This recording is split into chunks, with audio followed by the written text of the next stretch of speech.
Most Bigfoot hunters fit the clinical definition of insanity. See, insanity is defined as doing the same thing over and over and expecting different results. So why, for the last 60 years, have we hunted Bigfoot like it's a bear? We use dogs. We use large caliber rifles. We use trail cams, motion sensors, and traps. We treat it like biology. We treat it like an ape. And for 60 years, we've caught almost nothing. Oh, there he goes.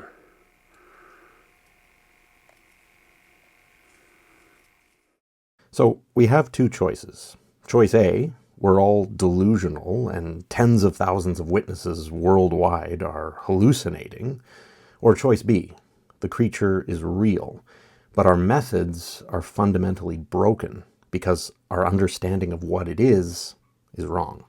David Paulides, the guy behind Missing 411 and the creator of the recent American Sasquatch documentary, tells this story that haunts me. And it's not about the disappearance of a person this time. It's about the disappearance of logic. I'm a fisherman. I like to fish.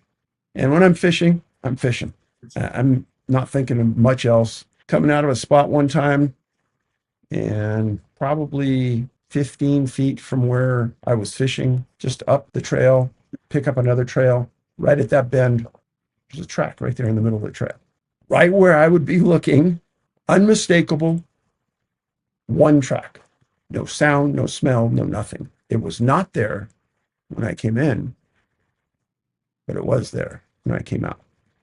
So as an example, I put my foot down next to that track, and I couldn't indent in the ground at all in the dry part that it indented into. Now, before you write this off as just another campfire story, you need to understand something. This is not an isolated incident. We have reports very similar to this one from all over the continent. I've even experienced a version of this myself.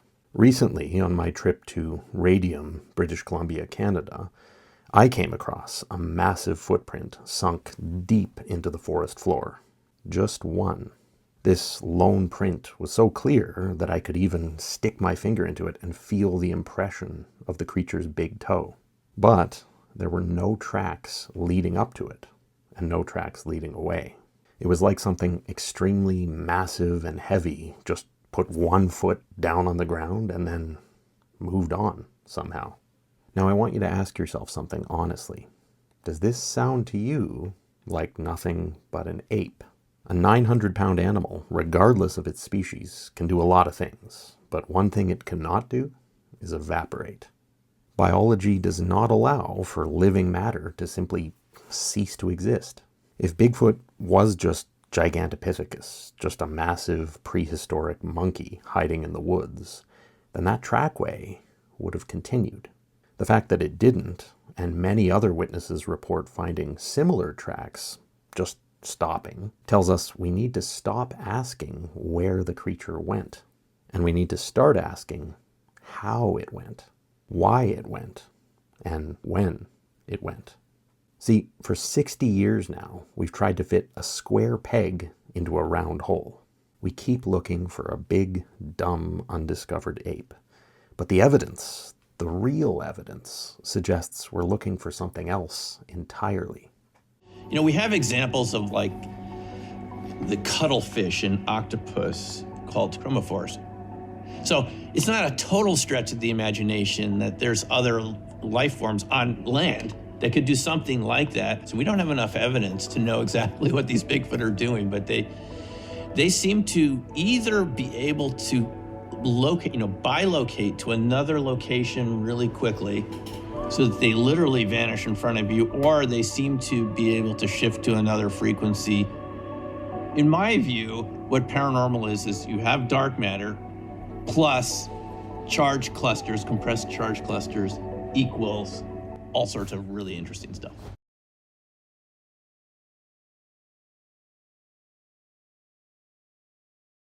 To understand what Bigfoot is, we've got to stop looking at the ground and start looking at the physics of reality. But fair warning, when we do that, as we're about to in this video, things get very uncomfortable, very fast. Part 1. The wrong net. I want you to imagine something for me. I want you to picture going outside with a butterfly net and trying to catch your Wi-Fi signal. You can wave that net around until your arms fall off. You're not going to catch anything. Now, does that mean that Wi-Fi isn't real? Of course not. You're watching this video right now because of it. The signal is real. The information is real. But it's like using an analog tool to try to catch a digital entity. And guys, this is exactly what we've been doing with Sasquatch. Skeptics love to say things like, if they're real, where's the body? Where's the roadkill? We have trail cams on trees all over North America, for crying out loud. Give me at least one high-definition 4K photo or video clip. And frankly, that's a valid request if we were hunting a bear, or even an undiscovered ape, and nothing more. But we're not hunting a bear or a simple ape, are we? We're looking for something that can disappear. Something that can blend into its environment so seamlessly that it's practically invisible. So it seems to me that it's time to stop using a butterfly net to catch a frequency.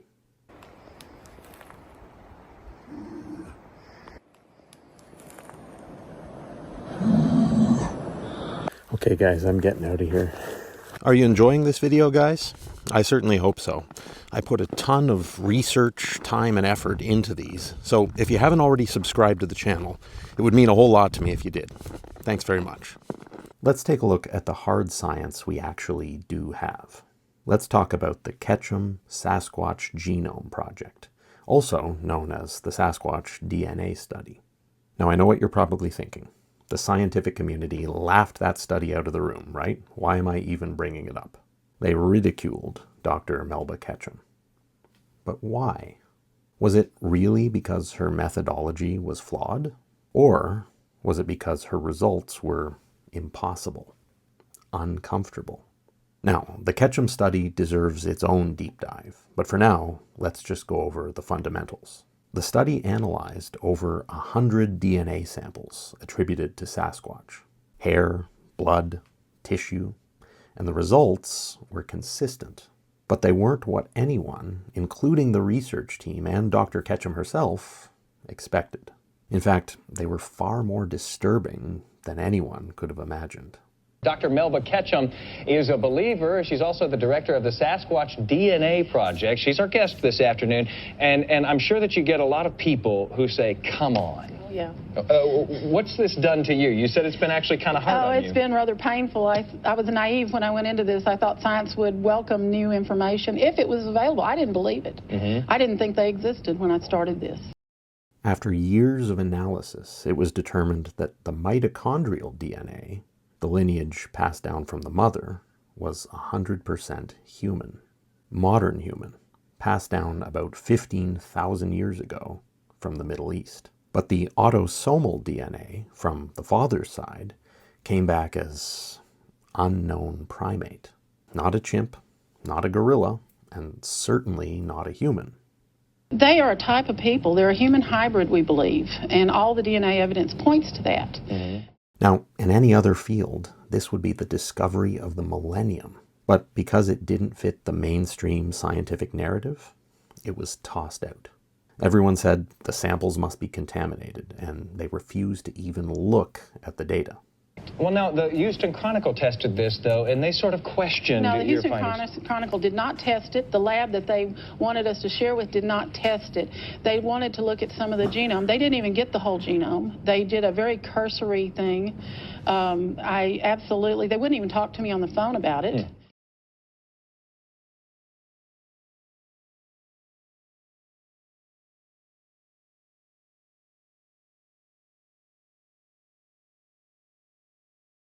Think for a moment about the implications. If the data is correct, then we aren't looking for a wild animal. We're looking for a genetic hybrid, something that inherited both human and non-human characteristics. And if they are a hybrid species designed with unknown paternal DNA, maybe that unknown lineage grants them abilities that we don't understand. Maybe it grants them the ability to easily evade our clumsy, primitive tools. In criminal forensics, if the DNA places a subject at the scene who shouldn't be there, we don't just throw out the DNA. We don't say, well, that subject is in jail, so the DNA must be wrong. No, you change your theory about the crime.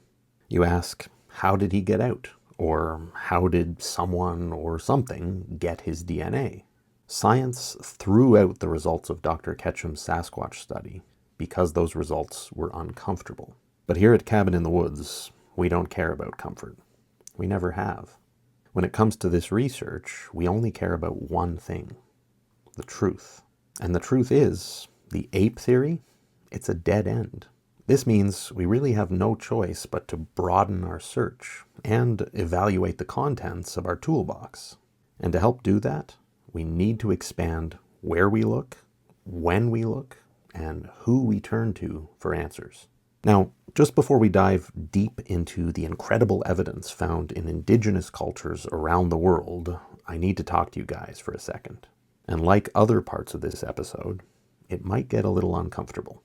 If you've been following my research for a while, you've probably noticed that there have been a few more sponsored segments in the videos lately.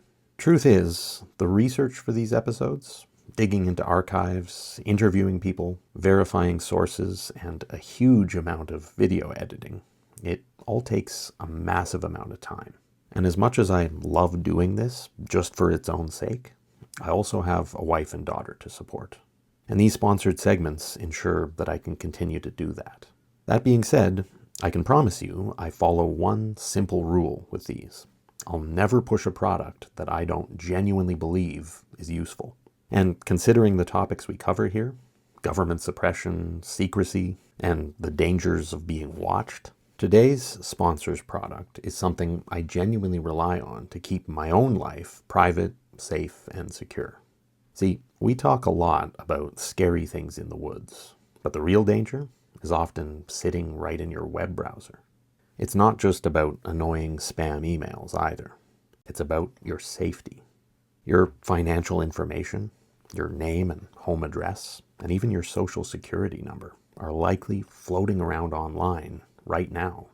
And if the wrong person finds it, you're not just looking at a nuisance. You're looking at identity theft and targeted scams, or money being withdrawn from your bank account without you even knowing. And if you want a real-world example, guys, my own father had his identity stolen several years ago.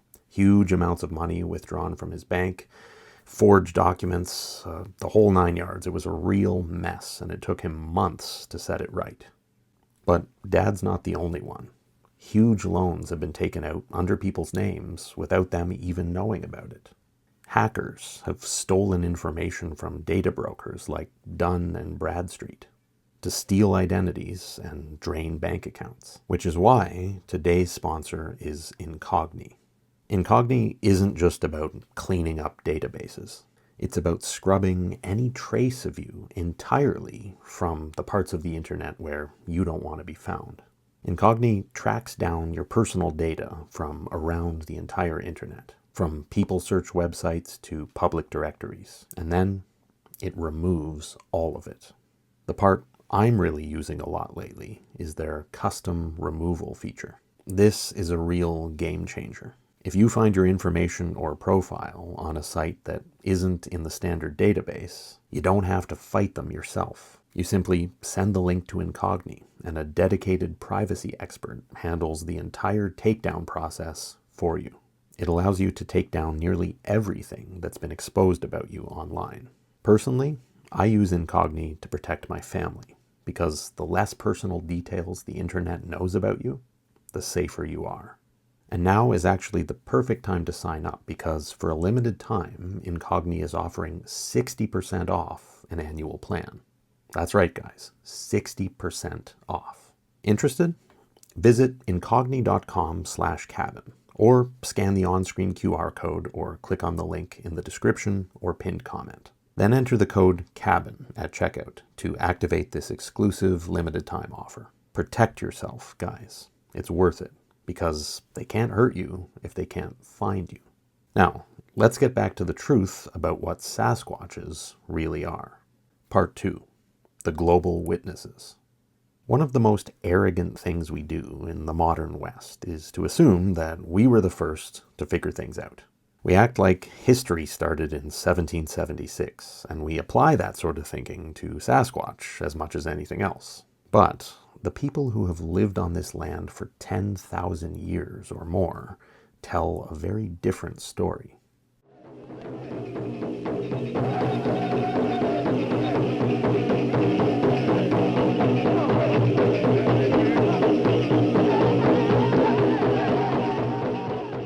If you go to the Lakota, the Ojibwe, or the Cree peoples of North America, and you ask them about the big man or hairy man, they don't look at you like you're asking about a bear or a wolf.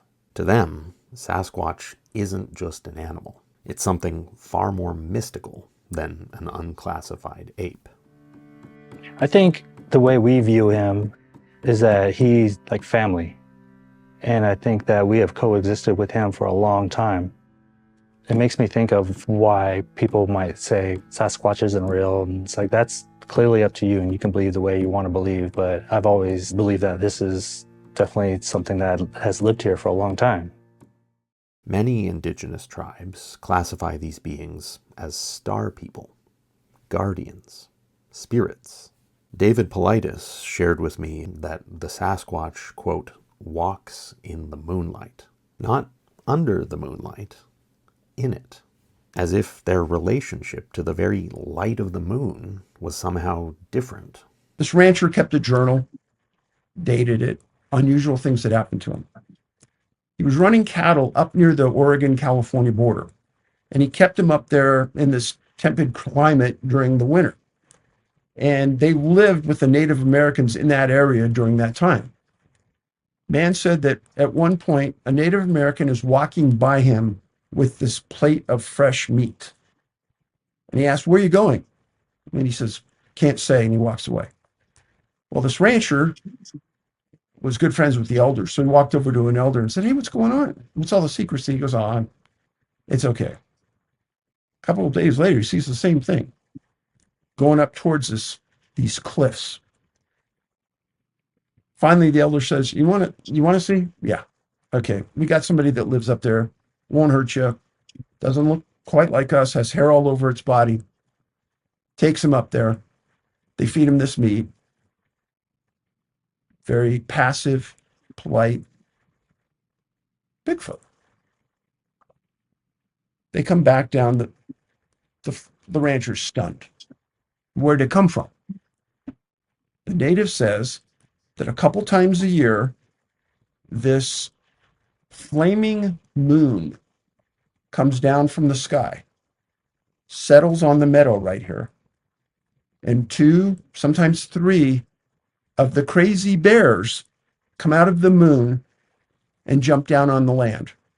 See, the indigenous history has never claimed these beings are simply animals. We did that. We imposed our taxonomy on their history because that fit our comfortable narrative and kept the West feeling safe in their own backyards and in their beliefs. But the ancient beliefs held by the people who have been here longer than anyone else, they're not just limited to North America. As you're about to see, they're global and they're consistent. Journey with me for a moment to the land where a very good friend of mine who has helped me with this channel, Josh, lives. The land down under, Australia. Here, the indigenous lore surrounding a Sasquatch-like creature called the Yowie, or the Quinkin, is terrifyingly specific. See, Aboriginal culture has a concept called dream time. Now, us Westerners, we tend to view time as a straight line, linear, past, present, and future, an arrow. But the Aboriginal view is that time is a landscape. You can step into it, and you can step out of it. And in Australia, the Yowie is often described not just as a flesh and blood monster, but as a spirit that can become solid. It lives in the dream time, and it manifests in the now. It's too dark to be a kangaroo.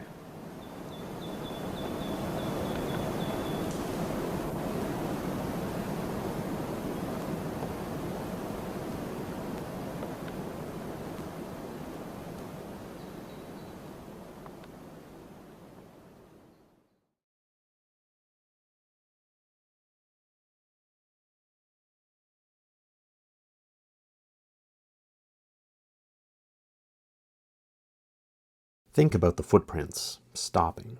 If you're a creature that can step between the landscape of time and the physical now, then you don't need to fly away.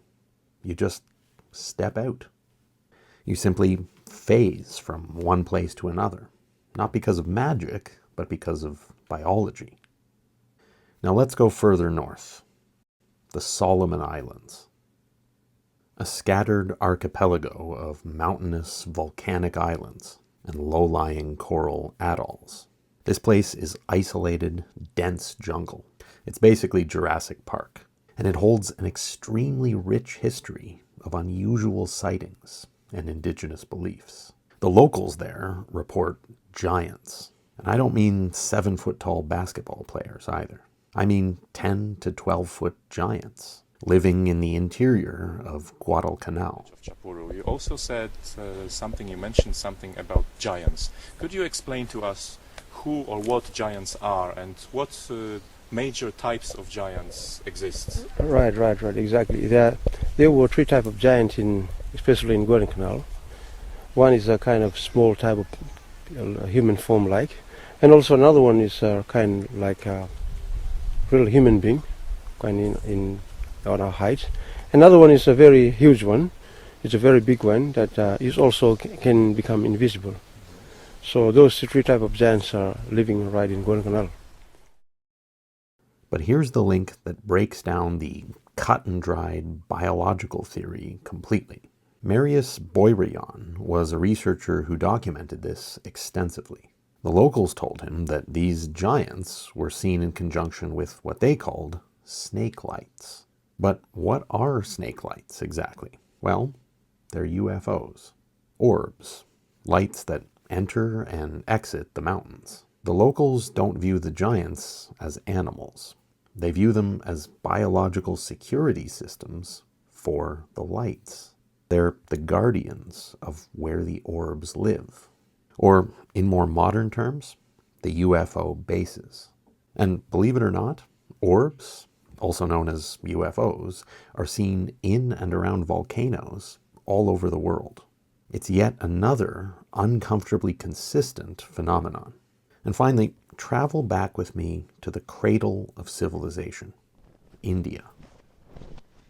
The Ramayana is an ancient Sanskrit epic written by the great poet Valmiki, sometime around the 7th century BC. In the Ramayana, we have what's called the Vanara. These were a race of forest-dwelling, ape-like humanoids. The most famous is Hanuman. Now, was this Hanuman just a monkey? Definitely not. The texts say that he had siddhis, yogic powers. He could change his size. He could shapeshift. He could even fly. And, perhaps most notably, he could turn invisible. Are you seeing the pattern here? Every ancient culture, from the American plains to the Australian bush to the temples of India, is telling us the same thing. They tell us that these beings are more than flesh and blood. Only modern, arrogant Western culture insists that they're nothing more than dumb animals waiting to be shot, stuffed, and put in a museum. We've forgotten what the ancients knew. And we keep ignoring the wisdom of the elders, the peoples who have been here in harmony with the flora and fauna for millennia. But guys, what we're about to dive into now demands so much more than just your attention. It deserves reevaluation. Reevaluation of our beliefs, our history, and our own ability to accept uncomfortable truths about the very nature of reality. Part 3. The intersection, UAP and high-strangeness. So, if they aren't just animals, and they are indeed linked to the star people, then we really have no choice but to consider the intersection between Bigfoot and UFOs. Now, this is where people usually tune out. They say, Robert, I can handle a monkey in the woods, but connecting it with space aliens? Too much. But again, I challenge you to sit in discomfort for a little while and examine the data. Okay, let's go back to 1973, the Stan Gordon case. This is arguably the most important UAP wave in history because of the strong evidence involved. Hundreds of witnesses saw UAPs and Bigfoot simultaneously. Well, the most outstanding case in my mind was the one down at near Uniontown, a little place called West Icing Ring. This was a case where there was a big UFO at the ground and two Bigfoot at the same time. Yes, you heard that right. It happened near Uniontown, Pennsylvania. Witnesses saw a massive, hairy creature in the woods. This was around the end of October. Stefan and two boys that lived up the road a piece were coming home about dusk down to the farmhouse one evening, and they saw this big ball of red light coming down out of the sky. And Stefan said, "That looks like that thing is going to land on my dad's farm." So they went on down to the farm, and he stopped at the house, and he went in the house and got his army rifle and grabbed a handful of old army shells that he had there. They got in the truck. They come up over this little grade. Here was this big object, either sitting on the ground or hovering right over the ground, right above the ground. And he said it was so bright, it was just like a big ball of light. When they got out of the truck, they walked up through the field a little bit, and there was a fence up above them. While they're standing there, one of these boys said to Stefan, "What's that coming down along the fence?" As they got closer, it was two Bigfoot. He said one was 8 or 9 feet tall, and the other was about a foot shorter. At that time, they were only about 75 feet from them. And they did what Americans often do. They shot it. They fired a whole lot of live rounds at this thing, and they hit it. The two boys were hollering for Stefan to shoot. So he says, I fired one shot, and he said it was a tracer bullet, military tracer bullet. He said, I saw it going over its head. He shot a couple more times. There was a couple tracer bullets. The next shot, he said, I shot right into it, that biggest thing. He said it went, ah!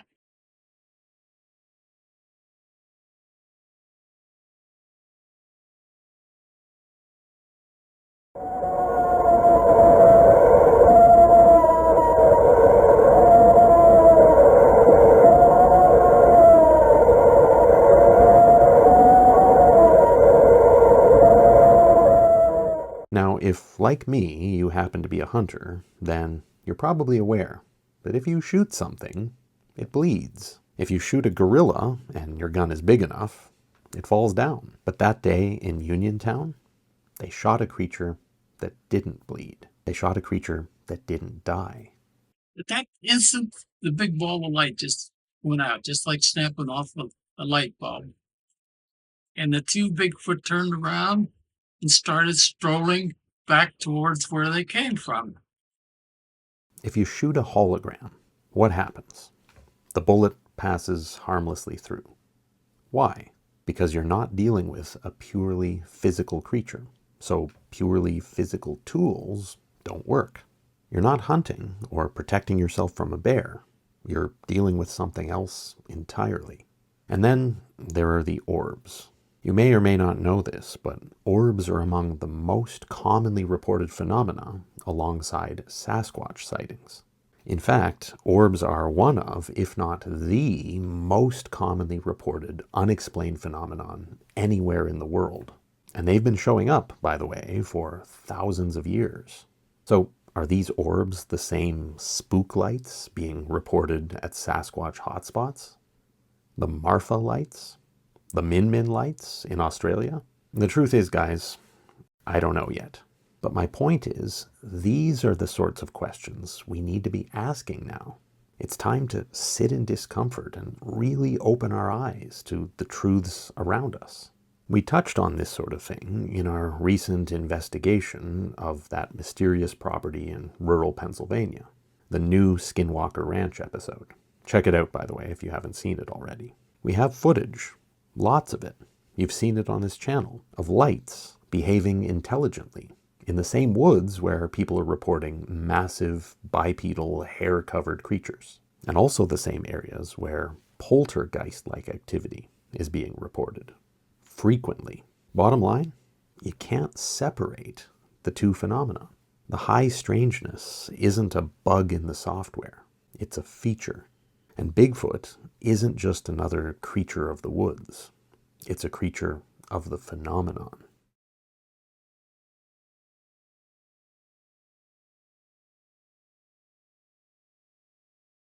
Now, stay with me, guys, because I know we're going deep and I know things are getting weird, but I promise you it's worth it, because we're about to discuss the how and the who. And trust me, it makes more sense than you think. Part 4, the frequency hypothesis.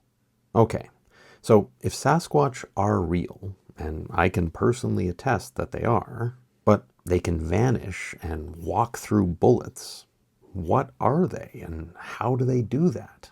Now, we could avoid the discomfort and simply say that the tens of thousands of eyewitness reports across the entire world and all time are lies, or the biggest case of mass hallucination in history.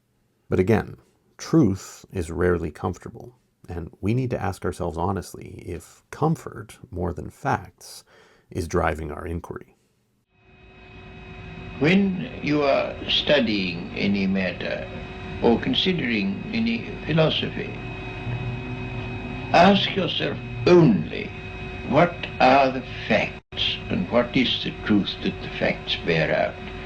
Never let yourself be diverted either by what you would wish to believe or by what you think would have beneficent social effects if it were believed. But look only and solely at what are the facts. So here's a potential answer to that question, guys. And by the way, I'm not saying that I've got it all figured out, but I am saying that the answer may not be as hard as you think. See, we know the universe is made of frequency. Everything. Solids, liquids, all matter. Even thought itself is just energy, vibrating at different rates. Think of a car radio for a moment.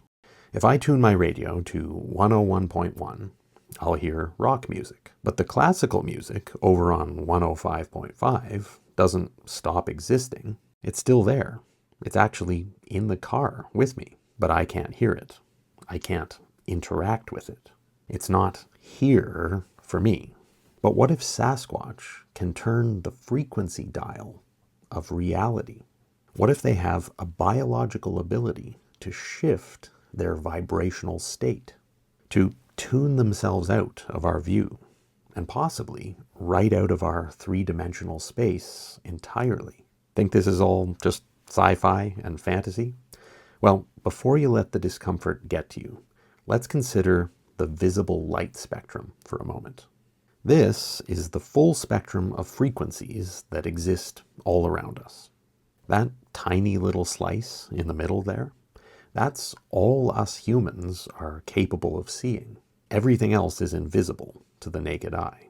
As humans, we can only see an astonishingly small 0.0035% of the entire electromagnetic spectrum. While the full spectrum includes microwaves, radio waves, infrared, ultraviolet, X-rays, and gamma rays. This tiny little band of colors, red, orange, yellow, green, blue, indigo, and violet, is all our feeble little eyes are equipped to detect within the vast universe of electromagnetic radiation. So remember that fact next time someone confidently says to you of Sasquatch, if they were real, we would have seen one by now. But this journey isn't just about what we can see, guys. It's also about what we can hear. This brings us to infrasound. Sasquatch witnesses often talk about paralysis, nausea, dread, and confusion. And by the way, infrasound isn't just attributed to quote-unquote mythical creatures. Tigers use infrasound, a very low-frequency roar that you can't hear, but you can feel. So do whales and elephants. But with Sasquatch, the evidence suggests it's much more precise. So, is this just some biological defense mechanism? Or could it be a psychic ability to lower the vibrational frequency of the witness, to freeze them in place? And for some people, it leaves them traumatized. Sorry, I get a little, it messes with me sometimes. So we get back in, I hit that little J hook, and it was real weird. It was like, as soon as I hit that J hook, it was like earmuffs. There's this weird pressure. Kind of ears hadn't popped from being on a plane. And the person next to you sounds like they're up in a jar 20 feet away. You know, it was real weird, but it was constant pressure. And look at where Sasquatches are reported to live. They're almost always seen near water, near granite, and near fault lines. Why? One possible explanation is geology. Granite contains quartz. Quartz, under pressure, creates piezoelectricity.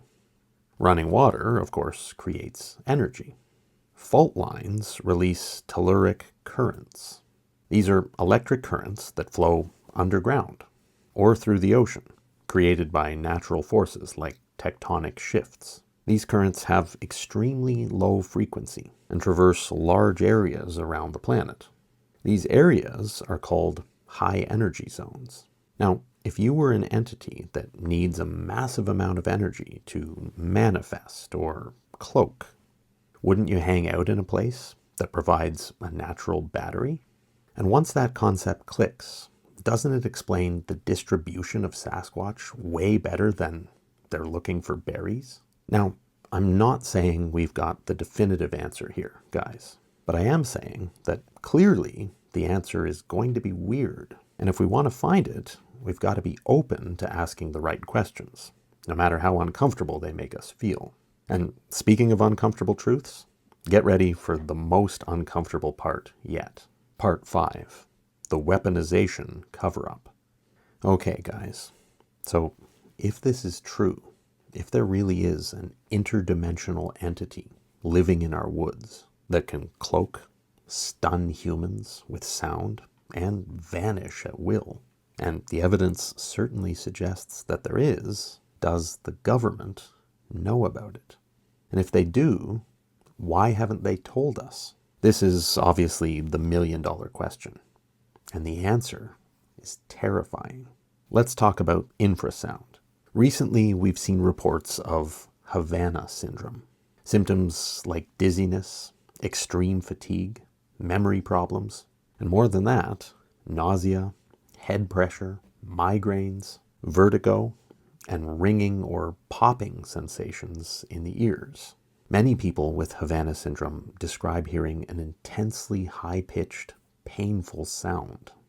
The sound is like nothing I've ever heard before. Was this subtle? Like, did I hear that? No, it was actually somewhat loud. I heard it about 3 or 4 times, always in the same spot, always over my son's crib, and always right before we would go to bed. He suffered through migraines, dizziness, memory issues, and his big concern was that nobody believed him. The effects were so severe that ultimately some of them were forced to leave their jobs. Sound familiar? If not, I'd strongly recommend checking out my episode here on the channel about the Alaska Hairy Man, featuring Fred Roll. What he experienced when face to face with a massive Sasquatch, and what you can see the truth of etched on his face, is remarkably consistent with what CIA operatives and diplomats experienced in Havana. In another case, a State Department security officer working at the U.S. consulate in Guanyao, China, told 60 Minutes that he and his wife started having symptoms after hearing bizarre sounds in their apartment in 2017. But in 2022, it got even more unsettling. That's the year that a former CIA analyst named Erica Stiff told CBS News that, quote, "My brain is broken." Nausea. Yes. Headaches. Yes. Blurred vision. Yes. Balance and memory issues. Yes. Are you suffering? Yes. During the interview, Erica told the journalist that she believes her symptoms and condition ultimately stem back to a 2018, quote, directed energy attack, well on assignment for the CIA in Europe. It's literally been all over the news for the last decade. This technology isn't make-believe, guys. It's been patented, it's been built, and it's been used on people. Have you seen much of the news lately? As recently as January 2026, there have been numerous reports that the Department of Homeland Security is in possession of such a device. But let's not forget the recent reports coming out of Venezuela. Tonight, dramatic new video of that dangerous mission to seize Maduro that injured U.S. helicopter pilots. A member of Nicolas Maduro's security detail recently gave testimony about similar technologies being used during the dictator's capture. He said, quote, "At one point, they launched something. I don't know how to describe it. It was like a very intense sound wave. Suddenly, I felt like my head was exploding from the inside. We all started bleeding from the nose. Some were vomiting blood. We fell to the ground, unable to move." The interviewer then asked the guard if any of his comrades had been able to resist the effects of the weapon. Here's what he said, quote, "No, not at all. Those 20 men, without a single casualty, killed hundreds of us. I swear I've never seen anything like it. We couldn't even stand up after that sonic weapon, or whatever it was." It doesn't get any plainer than that, guys. We're weaponizing sound. But here's the truth we need to remember. Nature invented it first. The government is just catching up. If, hypothetically, Sasquatch utilizes biological cloaking and infrasound weaponry, the military isn't going to want to put that on the 6 o'clock news. It's actually pretty naive to think otherwise, in my opinion. What they would want to do is study it and keep it secret. And maybe they also want to defend against it. You don't tell the public that there's a huge hair-covered super soldier living in their backyard that you can't catch, you can't control, and you can't kill. That would be a national security nightmare. By the same token, you don't tell the public that you have no idea what's flying in the skies above us, or walking through the woods around us. Because that would be admitting something that no government likes to admit, that they're not in control. Because as much as many of us love to complain about the government, the truth is that as soon as the government says they're not in control, many people get deeply uncomfortable. But there's a second reason for the cover-up, the ontological shock. If the government admits that Bigfoot is real, and admits that it has these abilities, then it's also forced to admit that reality, as we perceive it, isn't reality at all. It's the loose thread that unravels the entire sweater. If you pull on the Bigfoot thread, you get UFOs, you get portals, you get high but non-human intelligence, at least partially non-human. When you boil it all down, you basically get a reality that's far more complex and frightening than go to work and pay your taxes. And when people stop worrying about their taxes and start questioning the nature of reality, they also question the nature of authority. And for governments, that's a slippery and dangerous slope. But more on that in an upcoming episode. Conclusion: the paradigm shift. So, where does all this leave us exactly? We have footprints that vanish into thin air. We have the DNA of a hybrid species that science refuses to acknowledge. We have the ancient history of the star people and the dream time. And we have the technology of the glimmer man. The skeptic keeps demanding a body, but the skeptic is waving around a butterfly net trying to catch a Wi-Fi signal. We're dealing with something that has innate control over the physics of our reality in a way that's difficult to understand. And it comes with genetics that we've never seen before. So my take? The government isn't protecting us from them. It's protecting the status quo from the truth. So the next time you're in the woods and the silence gets a little too heavy, the birds stop singing and you feel that hair on the back of your neck stand up. Don't reach for your camera. It won't help you. Stop looking for a monkey. Start listening to the silence, because the evidence strongly suggests that they aren't just walking in our woods. They're walking through our walls. So has any of this made sense, guys?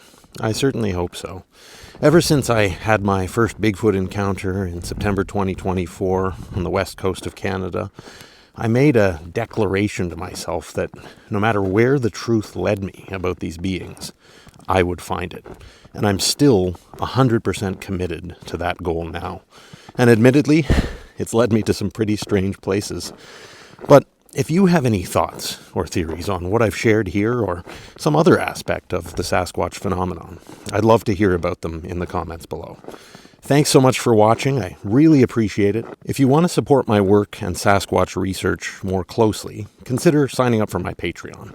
The link's in the description below. For a few bucks a month, you'll get exclusive content and exclusive perks and a direct connection with me. And it would mean a lot to me if you would support me in this ongoing research. No pressure, of course. I'm honestly just grateful that all of you are here watching this video. Thank you for watching all the way to the end. And I look forward to seeing all of you in the next episode.